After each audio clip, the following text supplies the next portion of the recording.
নরসিংদীর একজন কবি, জেমকন সাহিত্য পুরস্কার প্রাপ্ত প্রগতি লেখক সংঘের সাবেক সাধারণ সম্পাদক কবি হাসনাইন হীরাকে। বিকেল সবাইকে প্রগতি লেখক সংঘের পক্ষ থেকে ধন্যবাদ এবং কৃতজ্ঞতা জানাচ্ছি, যেহেতু এই সংঘেরই আমি একজন সদস্য। তো অনেক আলোচনা হয়েছে, কবিতার আলোচনা খুবই ডিফিকাল্ট ব্যাপার, বিশেষ করে বঙ্গানুবাদ যখন শব্দটা আমার সামনে, তখন সেই সব ভাবের বঙ্গানুবাদ, শব্দের বঙ্গানুবাদ কিংবা চেতনার বঙ্গানুবাদ, সেইখানে থাকে ইতিহাস, থাকে প্রকৃতি, থাকে মানুষ, থাকে দুঃখ বেদনা। সেই সব নিয়ে আসলে কবিতাকে বিচ্ছেদ করাটা, ব্যবচ্ছেদ করাটা খুবই দুরূহ। তারপরেও আরেকটা দুরূহ ব্যাপার হলো যে মহসিন খন্দকার একজন প্রাজ্ঞ কবি এবং ছড়াকার, যিনি আমার অগ্রজ কবি। সুতরাং অগ্রজ কবির সামনে কথা বলা আরো বিপর্যয়কর। সেই সেই সামর্থ্য আমার নেই, তবু দু চারটি কথা বলবো, হয়তো বলতেই হবে যেহেতু আমন্ত্রিত এবং এখানে দাঁড়িয়েছি। ব্যথার বঙ্গানুবাদ কাব্যগ্রন্থে ইতিমধ্যে অনেক তথ্য উঠে আসছে। ৭১টা কবিতা আছে, সব কবিতাই প্রেমের অলঙ্করণে মুদ্রিত এবং সব কবিতাতেই মানে প্রেম একেবারে স্রোতের মতো প্রবাহিত হয়েছে। সেই জায়গা থেকে আমি একটু অন্য আলোচনায় যেতে চাই। সে হলো যে এতক্ষণ এই কবিতার বিষয় আশয় নিয়ে অনেক কথা হয়েছে, কিন্তু কবিতার শিল্পের জায়গাটা বা কবিতার যে সাহিত্য মূল্যায়নটা, সেই জায়গাটা এখন পর্যন্ত কোনো আলোচনায় আসেনি। আমি সেখান থেকে কিছু আলোচনা করি। তো সেই আলোচনা যাওয়ার আগে আমি আপনাদের গল্প একটা করি। সেটা হলো যে বাংলা বিভাগে কোনো একটা স্টুডেন্ট ভর্তি হয়েছে এবং আপনারা জানেন যে বিশ্ববিদ্যালয়ের বাংলা বিভাগগুলোতে কবিতার চর্চা হয়, সাহিত্যের চর্চা হয়। তো সেই জায়গায় একজন তরুণ কবি, তিনি আসলে গণিত নিয়ে পড়াশোনা করতেন, কিন্তু ঘটনাচক্রে তাকে বাংলা বিভাগে ভর্তি হতে হয়েছিল। তো তিনি বাংলা বিভাগে ভর্তি হওয়ার পরে অনেক কবিদের সঙ্গ লাভ করেন। একদিন এক কবি তাকে ডেকে নিয়ে বলছেন, তুমি কি কবিতা লেখো? তো বলছে, হ্যাঁ কবিতা লেখি। তো তাহলে তুমি আমার সাথে একদিন বসো, আমাদের একটা আড্ডা আছে, সেখানে আড্ডায় কথা বলবো। যথারীতি কবি উপস্থিত, তরুণ কবি উপস্থিত হওয়ার পরে কবিকে বলা হলো, তুমি কবিতা লেখো না অন্য কিছু লেখো? তো বলছে কবিতাই লিখি। এখন বলছে তুমি তাহলে কবিতাটা পাঠ করো। তো বলছে যে ঠিক আছে। তো পাঠ করে শোনানো হয়েছে। শোনানোর পরে বলছে যে হ্যাঁ, তোমার ভিতরে অনেক সম্ভাবনা আছে এবং তুমি পারবে, কিন্তু তোমাকে একটা কাজ করতে হবে। তুমি হয়তো একটা জিনিস এখনো আননোন অবস্থায় আছো।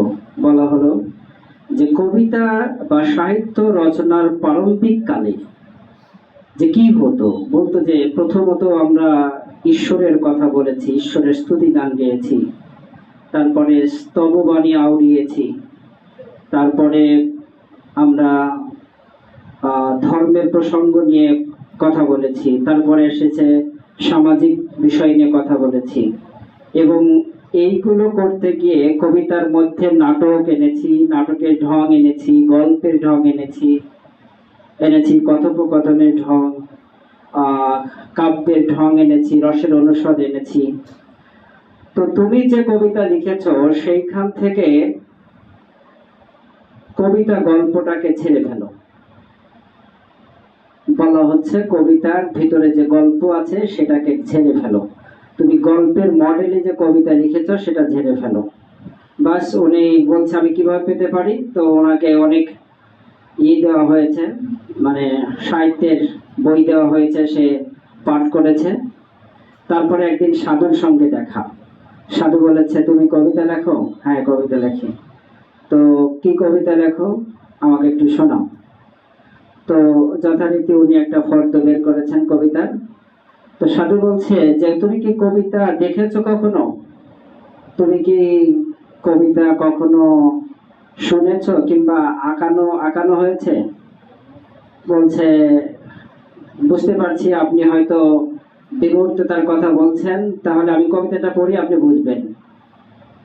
তো উনি কবিতা পড়ার শুরু করলেন, বললেন যে আমি কবিতা দেখিনি বা শুনিনি, আমি কবিতা সৃষ্টি করেছি। তো সৃষ্টিটা কিরকম? বললো যে আমি একজন কুমার যেমন একটা বানায়, মানে তার পাত্র বানায় বা ভাস্কর্য বানায়, ওই রকম হয়তো। তো তাহলে তোমার কবিতার নিশ্চয়ই কবিতার মধ্যে একটা বাড়ি আছে, কবিতার মধ্যে দৃশ্য আছে, কবিতার মধ্যে হয়তো শিল্পের কারুকার্য আছে। অর্থাৎ তিনি বলতে চাচ্ছেন যে কবিতা কেবল অনুভবের জায়গা না, কবিতার ভিতর দিয়ে তিনি দৃশ্য দেখতে চান, কবিতার ভিতর দিয়ে তিনি দৃশ্যের একটা ছবি নির্মাণ করতে চান। ওই তরুণ কবিকে দেখালেন। এবার তরুণ কবি তার কবিতায় বললেন, বলতে থাকলেন, এবং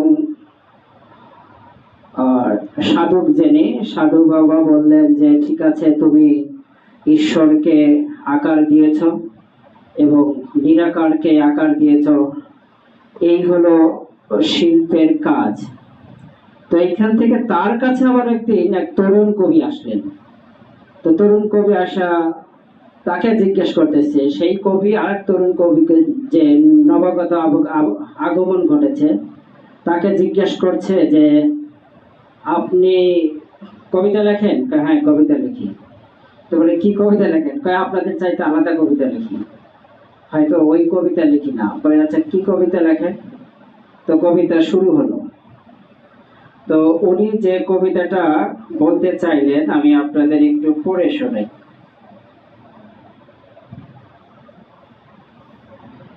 উনি বলছেন যে কবিতায় কোনো দৃশ্য থাকবে না, কবিতায় কোনো ছবি থাকবে না, বোঝার ব্যাপার থাকবে না, কোনো কিছু থাকবে না। এই থাকবে না, এই আপনাদের ওই অস্বীকার করে আমি কবিতা লিখি, ফলে আমি আপনাদের চেয়ে আলাদা কবিতা লিখি, এইখানে আমি আলাদা। তিনি কি কবিতা লিখছেন? শব্দের শিরোনাম দিচ্ছেন সিকিমি দিনী, সিকিমি দিনী। শব্দের লিখছেন মিষ্টি কুকার, মিষ্টি কুকার, আশানল ছড়িয়ে পড়ছে, সঙ্গে টকবক রোদপালার হিমাই, কুয়াশা আননের ট্রেকিং আজ পণ্য পায়ে ভাসছে, ভার পাহাড়ের ছিলে পাহাড়ের চুলে, চোরাগোল্লায় পাইন মেবেলা সিকিমি দিনী। অর্থাৎ তিনি কিচ্ছু বোঝাতে চাইলেন না, উনি বললেন এটা কবিতা এবং আপনাদের চাইতে আলাদা কবিতা। আমি এই গল্পটা বললাম এই কারণে যে কবিতায় যে শব্দ ব্যবহার, কবিতায় যে ভাবের ব্যবহার, শিল্পের কাজ, সেই জায়গাগুলো কোন জায়গায়। দেখেন কবিতায় শব্দ একেবারেই তুচ্ছ বিষয়, শব্দ নির্মাণ একেবারেই তুচ্ছ বিষয়। শেলি বলেছেন যে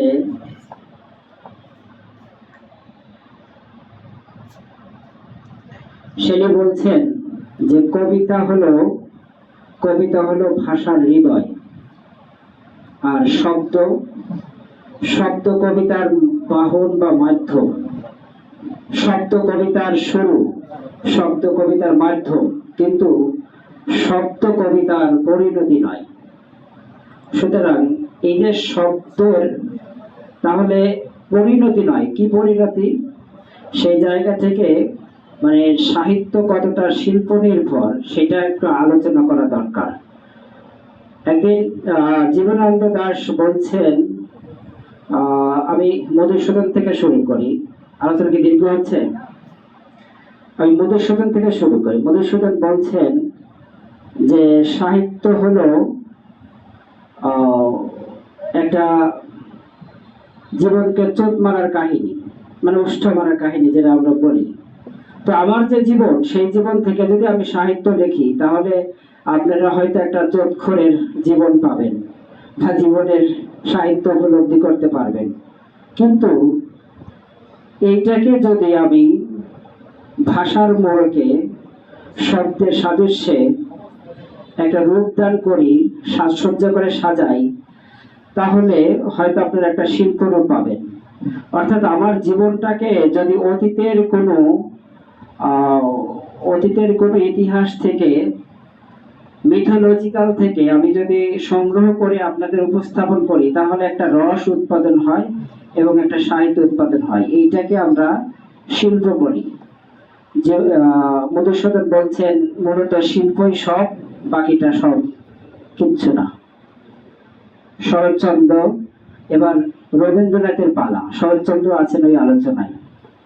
রবীন্দ্রনাথের কাছে জিজ্ঞেস করা হলো, রবীন্দ্রনাথ বলতেছে এখানে বঙ্কিম বাবু উপস্থিত আছেন, মধুসূদন উপস্থিত আছেন, তো সেই জায়গা থেকে আমার কথা বলা, আমাকে কবিগুরু বলা, কবি আখ্যা দেওয়া নিতান্তই একটা অমূলক ব্যাপার। তারপরেও একটু বলি, উনি বলছেন যে আমরা মূলত সাহিত্যের ভিতর দিয়ে বস্তু জগতের সাথে কল্পনার একটা সোনার কাঠি ছোঁয়ায় যে সমগ্রতাকে জাগাই, সেটা মূলত আমার ভেতরকারই একটা সত্তা। এই সত্তার কাছে একটা পৌঁছানোর ব্যাপার হলো যে এর মধ্যে একটা আনন্দ আছে। তবে এই যতক্ষণ পর্যন্ত এখানে পৌঁছানো না যায় বা যাওয়ার চেষ্টা, সেইটা হলো যে আপনার বিষয় এবং বিষয়ের সাথে এক হয়ে যাওয়া। যতক্ষণ আপনি ভাবের সাথে নিজের সেই দোতনাকে এক করতে না পারবেন ততক্ষণ পর্যন্ত আপনার সেই ভেতরকার সত্তাকে জাগ্রত করতে পারবেন না। তো ফলে যদি এটা পারেন, যেখানে আনন্দ উৎপাদিত হবে, সেই আনন্দটাই মূলত শিল্প। এবং ওই আনন্দর সাথে আমার যে সাহিত্য কলা, এর এক হয়ে যাওয়ার একটা ব্যাপার আছে। তখন শরৎচন্দ্র বাবু আসলেন, আসে বললেন যে না, আমি এত কিছু সাহিত্য টাইতে কিছু বুঝি না। এই অর্থে যে আমি আসলে মানুষের জন্য সাহিত্য করিনি, আমি মানুষের কথাগুলো মানুষের কাছে ফিরিয়ে দিয়েছি। তো এইখানে যে মূল উপাদান কাজ করেছে মানুষের জীবন অভিজ্ঞতা। আমি আমার অভিজ্ঞতায় যা দেখেছি সেগুলো নিয়ে আসলে সাহিত্য করেছি। এটাকে যদি আপনারা সাহিত্য বলেন তাহলে সাহিত্য, ওকে ভাই। তারপর জীবনানন্দ দাশ আসলেন, বললেন যে আমি সাহিত্য প্রসঙ্গে এতটা অকিভাল নয়, এটা আমি জানতেও চাই না। তবে যদি কথাকে ভাষার উপমা, শব্দে, অলঙ্কারে একটু সাজানো যায় তাহলে এক ধরনের শিল্প তৈরি হয়, সাজসজ্জা তৈরি হয়, সেইটাকে আমরা শিল্প বলি। তিনিও বলছেন যে এই শিল্পটাই আসলে আমাদের সাহিত্য।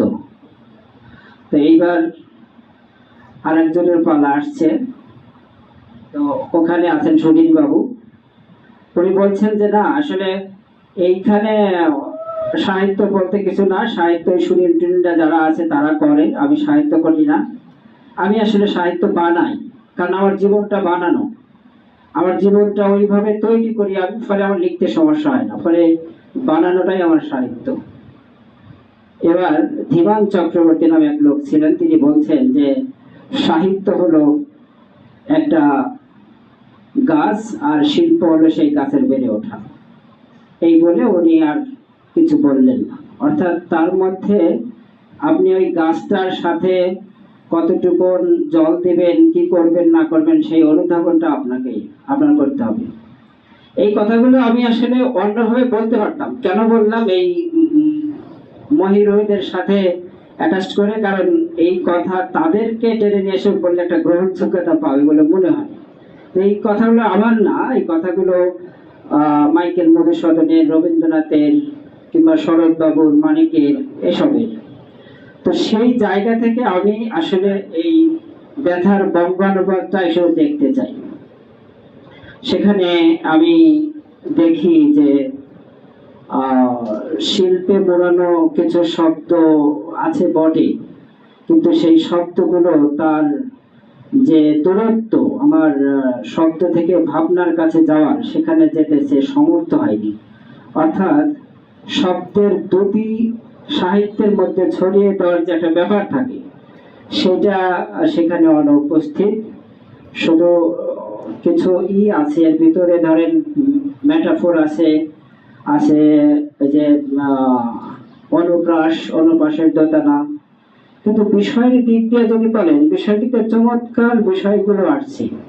এবং একই সাথে যে জিনিসটা হয়েছে যে সব কবিতাগুলোকে মনে হয়েছে আমার একটা কবিতা, এবং এর থেকে যে কোনো একটা কবিতা আলাদা করে বলবো সেরকম কিছু নেই। আমার কাছে মনে হয়েছে পুরো কবিতাগুলোই একই রকম। এবং ওই যে আমি শিল্পের ব্যাপারটা বললাম, শব্দের ব্যাপারটা বললাম, সেই জায়গা থেকে আমি বলবো যে মহসিন খন্দকারের এই কবিতার বইয়ের মধ্যে এক ধরনের পোস্টমডার্নিক্যাল একটা ব্যাপার আছে। পোস্টমডার্নিক্যাল ব্যাপারটা কি রকম, সেটা হলো যে ধরেন আপনার একটা বারান্দা ধরেন আছে সামনে, কিন্তু বারান্দার পাটা ঝুলে আছে নিচে মাটির সাথে, তার পা নেই, যদি সহজ অর্থে বলতে চাই। তো পোস্টমডার্নিক্যালের এই ব্যাপারগুলো আমি এই কবিতার মধ্য দিয়ে খুঁজে পেয়েছি। দেখলাম যে উনি যে ভাবনাটা টেনে নিয়ে কথা বলছেন, সেইখান থেকে পরের ভাবনাতে যেতে হলে আমি আর নিচের সেই মাটি পাচ্ছি না। অর্থাৎ তার মধ্য দিয়ে একটা অনুপস্থিতি একটা ব্যাপার আছে। হ্যাঁ, আমি ধরে নিলাম এই জায়গাটা কবি সচেতন ভাবে পাঠকের হয়তো চিন্তা করার একটা প্রয়াস তিনি রেখেছেন, যেখানে পাঠক নিজের ভাবে চিন্তা করতে পারে। অথবা ধরে নিলাম যে উনি এমন কিছু শব্দ ব্যবহার করেছেন যে ওই পরম্পর শব্দের সাথে যে যোগসূত্র তৈরি করার কথা, সেইখানে যে একটা পার্থক্য রয়েছে, সেইখানে তিনি অনভ্যস্ততার কথা হয়তো বলতে চেয়েছেন। যে হয়তো কাব্য পাঠের এতদিন যে পাঠ এখানে তৈরি হয়েছে বাংলা সাহিত্যে, হয়তো আমি এই জায়গাগুলো এই নির্মাণের মধ্য দিয়ে আমি বলতে চাই যে এই জায়গাটা এখনো বাংলা সাহিত্যে সৃষ্টি হয়নি। কিন্তু এই কথাটা এক অর্থে সত্য যে অনভ্যস্ততার মতো একটা পাঠ এখান থেকে দেয় আমাদের, যেখানে আমাদের থমকে দাঁড়াতে হয়, একটা জায়গা থেকে আরেকটা জায়গায় শিফট করতে হলে একটু থমকে দাঁড়াতে হয়। কিন্তু সেই থমকে দাঁড়ানোর মধ্যে আমাদের কবিতা কতটুকু নত্রিয়ে গেল। এবং এই যে বললাম যে শব্দ হলো কবিতার প্রধান উপাদান, কিন্তু শেষ পরিণতি নয়। তো এই যে শেষ পরিণতির জায়গায় যেতে হলে আমাকে ভাবের জায়গায় পৌঁছাতে হবে, আমাকে বোধের জায়গায় পৌঁছাতে হবে। চেতনাই তো বোধ। আমরা যে কবিতায় পাঠ করি, সব শেষে আমরা এখানে হয়তো আলোচনা করব, কিন্তু এখান থেকে বেরিয়ে যাওয়ার সময় বিষয়টাই নিয়ে যাবো যে আজকের আলোচনার বিষয়টা কি, বা আসলে বিষয়টা হিসাবে কোন জায়গায় দাঁড়ালাম। সেই জায়গায় কবিতায় যদি আমি সেই বিষয়টাকে দাঁড় করাতে চাই, তাহলে দেখা যায় যে বিষয়টা খুব ক্ষীণ অবস্থায় আছে। এবং কালাম স্যার হয়তো বলছেন যে শব্দের নানা মাত্রার একটা অভিযোজন তৈরি করে, কিন্তু আমি ওই জায়গাটা বলছি যে শব্দ নতুনত্ব আছে, একটা অভিব্যক্তি তৈরি করছে, নানান ভাবে শব্দের একটা খেলা তিনি খেলেছেন, এর সাথে অনুপ্রাসের খেলা খেলেছেন। কিন্তু দিন শেষে হচ্ছে চেতনার কাছে ফিরে যাওয়া, অর্থাৎ ভাবনাটাকে প্রক্ষেপণ করে আমাকে বহুদূর হাঁটতে হবে, বহু দূরের জিনিস চিন্তা করতে হবে। যেমন জীবনানন্দ দাশ করছে বিপন্ন বিস্ময় এক। তো সেই বিপন্ন বিস্ময়ের কাছে আমাদের এই কাব্য যাত্রায় আমরা পৌঁছাতে পারছি না। আমি এই জায়গাটা একটু সমালোচনা করছি যে এই শব্দ বা শব্দ বন্ধ যা আছে আমাদের, কিন্তু সেই বিভিন্ন বিস্ময়ের জায়গায় আমরা পৌঁছাতে পারছি না। আর একটা জায়গা একটু আলোচনা করি, সেটা হলো যে এই কাব্যগ্রন্থ আমরা যখন আলোচনা করছি তখন আমাদের সামনে আসলে পরাণের গহীন ভিতর নামে সৈয়দ শামসুল হকের একটা কাব্যগ্রন্থ আছে, আপনারা জানেন। আর সোনালী কাবির নামে আল মাহমুদের একটা কবিতার বই কাব্যগ্রন্থ আছে, এটাও আপনারা জানেন। মুজিব মাহমুদের মাহফুজা মঙ্গল নামে একটা কাব্যগ্রন্থ আছে। তো যখন বাংলা সাহিত্যে এইসব কাব্যগ্রন্থের উপস্থিতি, তখন আমি একজন কবি হিসাবে এই আমার কাব্যটা কোন জায়গায় হতে হবে বলে আমি আমার সৃষ্টিটা আসলে কিভাবে হতে হবে, যেহেতু আমাদের সামনে এইরকম উপস্থিতি। আমি একটুখানি এই উদাহরণ দেই যে আমি একটু ক্রিটিকের জায়গা থেকে কিন্তু আলোচনাটা করছি। মহসিন ভাই হয়তো ওভাবেই জানেন যে আমি আসলে একটু ক্রিটিক করেই বলি। তো নান্দনিক অনেক ব্যাপার স্যাপার আছে, আমি সেগুলো নিয়ে একটু পরে আসবো, কিন্তু একটু ক্রিটিকের জায়গাগুলো একটু ধরিয়ে দিই।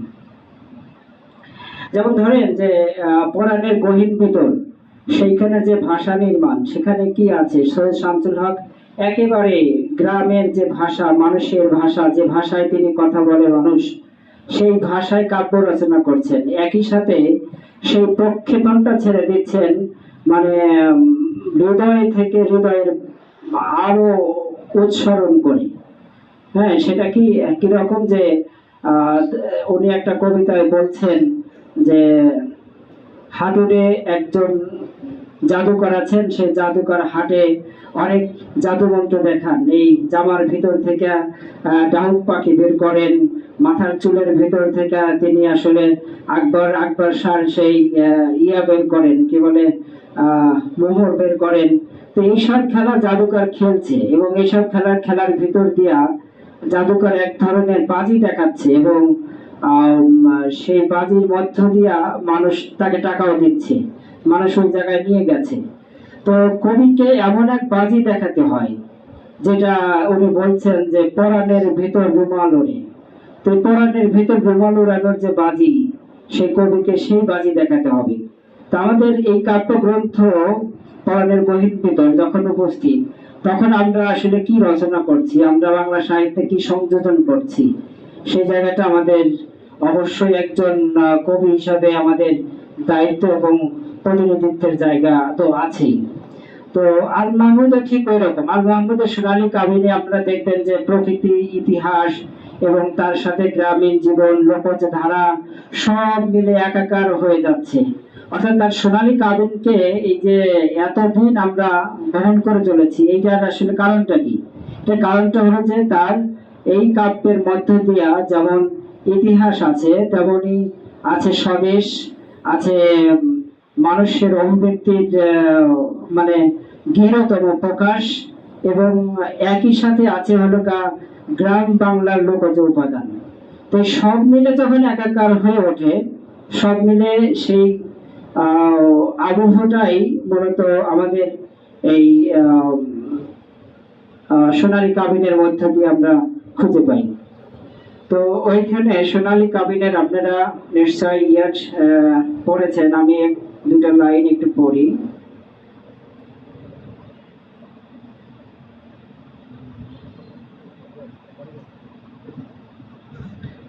যেখানে আল মাহমুদ বলছেন, নিসর্গের গ্রন্থ থেকে আর শৈশব লিখেছি এই পড়া, প্রেমকেও ভেদ করে সর্ববেদী সবুজের মূল, চিরস্থায়ী লোকালয় কোন যুগে হয়নি তো গড়া, পারেনি ইজিপ্ট, গ্রিস, সেরেসিন শিল্পের আঙ্গুল, কালের রেদার টানে সর্বশিল্প করে থরথর, কষ্টকর তার চেয়ে নয় মেয়ে কবির অধর। এই যে কাল চেতনা, কালের রেধার টেনে তার চেয়েও কি কষ্টকর নয় সে কবির অধর। কিংবা এই যে নিসর্গের একটা যুক্ত করেছেন, সর্বভোগী সবুজের মূলে রয়েছেন, চিরস্থায়ী লোকালয় রয়েছেন। কিংবা এই যে ইজিপ্ট, কিংবা ধরেন গ্রিস শিল্পের আঙ্গুল, সবকিছু মিলে যে কাব্যের আবহটা তৈরি করেছে, সেই জায়গাটা ধরেন সোনালী কাবিনের একটা চরম একটা উৎকর্ষের জায়গা। সেখানে এসে আমরা মহসিন খন্দকারের কবিতার বই ব্যথার বঙ্গ অনুবাদ, আমি সেই জায়গাটায় খুব একটা মানে উত্তীর্ণ শিল্পে কিংবা উত্তীর্ণ বোধে নির্মিত হয়েছে বলে আমার মনে হয়নি। তো সেই জায়গায় একটা কবির ইয়া থাকা দরকার ছিল। আমি একটা আশা করি আর কি যে এই কাব্য গ্রন্থকে চ্যালেঞ্জ করা দরকার, মানে পরাণের গহীন ভিতর কিংবা সোনালী কাবিন কিংবা মাহফুজা মঙ্গল এইসব কবিতাকে চ্যালেঞ্জ করে আসলে আমার কাব্য গ্রন্থটা রচিত হওয়া দরকার। সফল অসফল সেইটা হয়তো বা পাঠক বিবেচনা করবে, সময় একটা বিবেচনায় নেবে, কিন্তু সেই জায়গাটা আমাদের থাকা দরকার। তো এখন আসলে আমি এতক্ষণ একটু ক্রিটিক করেছি, এখন একটু সমালোচনা করি, তার কবিতা ধরে ধরে কিছু কথা বলি। বেশি আলোচনা হয়ে গেছে, সরি, আমি আসলে ইয়াটা বেশি নিয়ে ফেলেছি, আমি খুব সংক্ষেপে ছেড়ে দিই। দেখুন, এই যে ভাব শিল্প কিংবা ভাব বিস্কুট কবিতায় তিনি বলছেন ফেরার সময় 3 ফরমার আকাশ, কবিতাটা অনেকেই চয়ন করেছেন, আমি আরেকটু বলি যে ফেরার সময় 3 ফরমার আকাশ, আর রাত রসায়নে আটকে যাই, ভুল ত্রিভুজ আঁকতে গিয়েছিলাম, কলা বিভাগ মাঝে মাঝে মধুটিরায় যায়, সুন্দর জিওগ্রাফি পাঠ শেষে ওখানে পরিচয়, মাথা ভর্তি বিস্কুট ভাঙার শব্দ, চুবিয়ে খেয়েছি সেমিকোলন, এখন ঝুলে আছি কোলনে। দেখুন, এখানে একটা ত্রিভুজের একটা প্রেমের কাহিনী আছে এর ভিতর, যে একটা গল্প কবিতার অন্তকন্দল আছে, কিন্তু এখানে যে শব্দের মহিমা, এতক্ষণ যে আমি এই কবির অনেক ক্রিটিক করেছি, সমালোচনা করেছি, তার জায়গাটা আমি একটু উদাহরণ দিই আপনাদের। দেখেন, চুপিয়ে খেয়েছি সেমিকোলন, এখন সেমিকোলন তো খাবার বিষয় নাই, তাই না? এই চুপিয়ে খাওয়াটার জায়গাটায় কতটুকু অর্থ দেয় আমাদের, কিংবা কতটুকু এই দ্যুতি ছড়াচ্ছে এই শব্দের ভিতর দিয়ে, আমরা আসলে সেই দ্যুতির জায়গায় পৌঁছতে পারছি না। কিংবা ধরেন আমি যদি বলি যে ভেজা ভেজা আগুন, তাহলে তো হলো না। আগুনের তো প্রতিরূপটা হলো যে গনগনে আগুন, ঝাঁঝালো আগুন, তাই না? তো আমি একটা শব্দ থেকে আর একটা শব্দের মধ্যে যাচ্ছি, উপমায় যাচ্ছি, সেই জায়গাটায় আমাকে সচেতন থাকতে হবে আমি কোন উপমা দিয়ে কি বোঝাতে যাচ্ছি। সেই জায়গাটি আমার কাছে মনে হয়েছে যে এই যে শব্দ বন্ধগুলো তৈরি হয়েছে, এই শব্দ বন্ধের মধ্যে একটা ক্ষীণ অবস্থা তৈরি করা আছে, যেটা আমাদের শিল্পোত্তীর্ণ ভাবে পৌঁছতে পারিনি। কিংবা ধরেন এই শব্দ, এই কবিতাটা আমি যদি একটু বিনির্মাণ করি, তাহলে কোন জায়গায় দাঁড়াই? ধরেন যে এই বিনির্মাণের জায়গাটা এরকম হতে পারে, আমি শুরু করব এখান থেকে যে কলা বিভাগ মাঝে মাঝে মধুটিলায় যায়, সুন্দর জিওগ্রাফি পাঠ করে ওখানেই পরিচয়, ফেরার সময় 3 ফরমার আকাশ, আর রাত রসায়নে আটকে যায়, ত্রিভুজ আঁকতে গিয়েছিলাম, মাথা ভর্তি এখন বিস্কুট ভাঙার শব্দ, চুবিয়ে খেয়েছি সেমিকোলন, এখন ঝুলে আছি কোলন। বুঝছেন? তাহলে কি হলো যে আমি কোথায় গিয়েছিলাম সেখানে পরিচয়, তারপর যে ঘটনা ঘটলো ফেরার পথে আমাকে ত্রিভুজের প্রেমে আমি আটকে গেলাম, এবং সেখানে রাত রসায়নে যা ঘটে তাই ঘটলো, এবং মাথা ভর্তি যে সব শব্দ আমাকে যা অনুপ্রেরণা দিল সেই সব ঘটলো। এখন আমি বলছি না যে কবির এখানে এইভাবে নির্মাণ কেন হলো না, একটা কবির স্বতন্ত্র ব্যাপার আছে এখানে, তার একটা যেভাবে নির্মাণ করে সেটাই তার কাছে নির্মাণ, এবং আমরা সেভাবে পাঠে অভ্যস্ত। কিন্তু আমি একজন ক্রিটিক হিসাবে ধরেন এই কবিতার যখন বিনির্মাণ বা কবিতা যখন মূল্য বিবেচনা করব, তখন এটাকে বিনির্মাণ করে আমাকে দেখতে হবে যে কবিতাটার সৌন্দর্য, শিল্প কিংবা অর্থ যোজনা, শব্দবন্ধ কোথায় কোন ভাবে আছে। তো সেই জায়গা থেকে আমার কাছে মনে হয়েছে যে এই ছোট ছোট কিছু কাজ আছে, যে কাজগুলো তিনি উতরাতে পারেননি। তো আধারের মাংসে এখানেও তিনি ওই প্রেমের কথা বলেছেন। তবে আরেকটা চমৎকার বিষয় আছে তার ভিতরে, যে তিনি বস্তুর সাথে একটা প্রাণীর যে সঞ্চয়, অর্থাৎ বস্তুর ভেতর থেকে, বস্তুর ভেতর দিয়ে প্রাণের কথাটা উত্তরানো বা সঞ্চালন করাটা, সেই কাজটা তিনি করেছেন। ফলে তিনি বলছেন যে দুটি জানালা কথা বলছে, মানুষ কথা বলছে না, বস্তু, এই বস্তুর ভিতর থেকে, ভেতর দিয়ে যে প্রাণের একটা কথা তিনি পুশ করেছেন। এটাকে আমি মেটাফিজিক্স বা ধরেন অধিবিদ্যা যেভাবে সেইটা জায়গায় আমি যেতে চাই, অর্থাৎ বস্তু থেকে প্রাণী। এই যে এই জায়গাটা হলো যে আহ, জি সরি, হ্যাঁ, পার্সোনিফিকেশনের একটা ঘটনা ঘটেছে। তো সেই জায়গাটা কবিতার ভাবটা কি রকম আছে, আছে হলো যে কবি একটা স্বপ্ন দেখাচ্ছেন, এখানে আদিমতা তার জেগে উঠেছে, সেই কামকলা। তো সেখানে তিনি স্বপ্ন দেখছেন, কিন্তু স্বপ্নকে সে ছুঁতে পারছেন না, ফলে তাকে অবহেলা শব্দটা উচ্চারণ করতে হচ্ছে, যে এই অবহেলা এর ভিতর দিয়ে আমাকে আসলে সেই জায়গাটা দিচ্ছে না। ফলে আমি এই জায়গা থেকে অন্যভাবে বুঝতে চাই যে কবিতার যে বঙ্গানুবাদ ব্যথা, তো আসলে পুরো কবিতার ভিতরেই তিনি এই ব্যথা চিহ্নগুলো রেখে গেছেন ভাবের ভিতর দিয়ে, এবং নানা মাত্রার ভিতর দিয়ে তিনি যেভাবে প্রস্থান করেছেন সেই জায়গাগুলো তিনি এইভাবে রেখে গেছেন। তো এই জন্য হয়তো কবিতা গ্রন্থটা একটা ব্যথার বঙ্গানুবাদ যথার্থ হয়ে উঠেছে। এবং আমি মনে করি যে এই কবিতাগুলো শিল্পের দিক দিয়ে যে জায়গাটার কথা বলছে সেটা হয়েছে। এবং